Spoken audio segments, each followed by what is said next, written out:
just like with an optical illusion where you can look at a picture and see a vase, or look at another way and see two faces.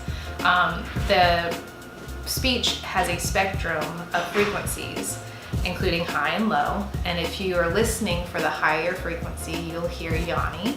Or if your brain kind of reacts more to the low frequency, then you're going to hear the Laurel. And whether or not your brain listens for the high or the low all depends on your past experiences, even the visual cue of seeing Yanny or Laurel.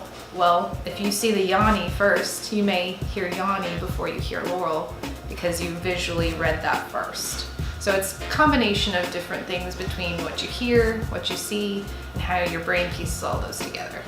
So I wouldn't necessarily that something is definitely wrong with you if you only hear Yanny versus Laurel. It just depends on what your brain is focusing on. However, there is a possibility that if you are clearly, very crisply hearing Laurel and nothing even slightly remotely sounds like Yanny, then you may have high frequency hearing loss.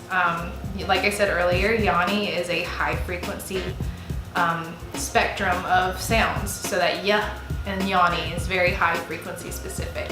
So if you're not hearing any of that kind of odd y sound in the beginning, then you may have some high frequency hearing loss that's preventing you from hearing what everyone else is.